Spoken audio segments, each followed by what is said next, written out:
Hey, what's going on? It's Ryan Stewman, President and CEO of Break Free Academy and your favorite sales blogger over at hardcorecloser.com. And this video is about sales and social media prospecting in the modern marketplace. And the reason why I made this video is super important because while a lot of salespeople go out there and they knock on doors, they make cold calls, they go to networking events and try to network and get business from a bunch of broke people that don't have any business to give in the first place. That's not a very good business plan, right? I'm going to teach you how you, in the palm of your hand or on the screen that like you see behind me, can get access to thousands of people and you can prospect people through social media because social media is crucial to selling in the modern marketplace. Now, I know there's always the people that watch videos like this and they say things like, well, my market's not on Facebook or my clients aren't on Facebook or Instagram or LinkedIn, and that's not true. Matter of fact, the average income of a person that's on LinkedIn is $125,000. The average age of somebody that's on Facebook is between 30 and 65. There's over 2 billion people on Facebook alone. There's over 1 billion people on Instagram. There's over 600 million people on LinkedIn. Trust me, if you live in America, Europe, Africa, Asia, Australia, or anywhere else in the world, your clients are on social media. So let's talk about some important ways to prospect people on social media so that you can actually make sales from social media. Number one is you have to make sure that you're making posts on a regular basis. Now, you don't want to just post about your business because whatever it is that you do, it's probably pretty boring unless you sell something like exotic cars or cute puppies or kittens or something like that. People probably don't care much about what you do for a living. And here's one of the mistakes that a lot of salespeople make on social media is that they post all about themselves, right? Look what I did today. Look what my business is. Look what I do for a living. Look what I ate for lunch. Look at the house that I live in, the cars that I drive. And listen, none of us are the Kardashians, right? We're just not that interesting of people. And so what you've got to do is you've got to think of who your target audience is, and you have to start making posts that would appeal to them and want them to engage with you, right? So like you get the target audience, let's say that you sell mortgages. Your target audience is probably real estate agents. So I would be sharing things from pages like The Lighter Side of Real Estate. Because I mean, a lot of agents engage with that stuff. And so if you share it, they're going to engage with you and say how funny it is and everything else over there.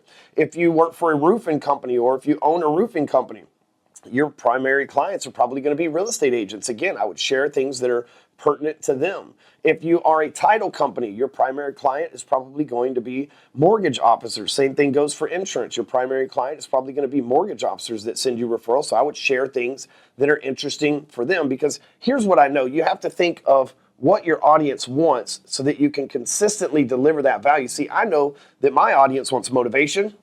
They want information. They want strategies that they can execute. And they want humor, right? Because as salespeople, we just love to have locker room humor and make jokes and stuff like that. So every morning, early in the morning, I post on Facebook something motivational about 6:30 in the morning. In the afternoon, I typically post something that's funny because in sales, boy, you'll get some gray hair or lose your hair depending on your genetics really quick because this is a grueling industry. So it helps at the end of the day to have a little lighthearted humor. And then, at the end of the night, I give them a call to action, some way that they can work with me or something that they can do to get more business. But I know that I'm not that interesting of a person, but I know that people are interested in being motivated. I know that people are interested in humor and being entertained. I know if I mention something that's popular in the news or something that's going on in the wide world of sports right now, that the sales community is likely to engage with it. And you have to think the same thing. The second thing that you can do is what I call the Lucky 7 method. Now, pay close attention. You're going to want to write this down. This is one of the most important parts of this video. And the Lucky 7 method works like this. You do 3 things a day, 7 days a week. Okay? Again, 3 things per day, 7 days a week. At the end of the month, you should have 93 people or more that you've prospected using this process. Okay? So every day, what you do is you post on one person's wall.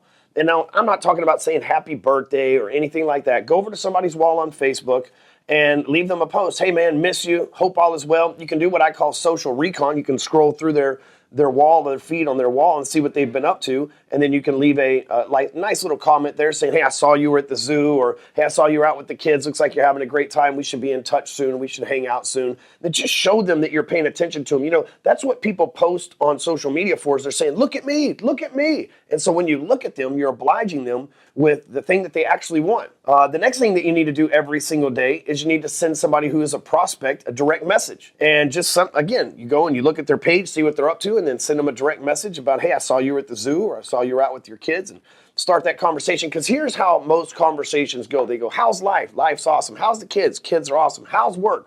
Work is awesome. And then they ask you the same things. How's kids? How's life? How's work for you? Work is awesome, but I could always use more people as clients. If you know somebody who's looking to buy, sell, or needs this product or service that I provide, I'd love to help you with it. I'd love to have you as a client as well. And so it's a way to show them that you're interested, but then nonchalantly and passive aggressively make them a trial offer to see if they're interested in taking the bait on whatever it is that you sell. And then the third thing that you do every day is you make sure you leave a comment on somebody's post that you see scrolling through your news feed.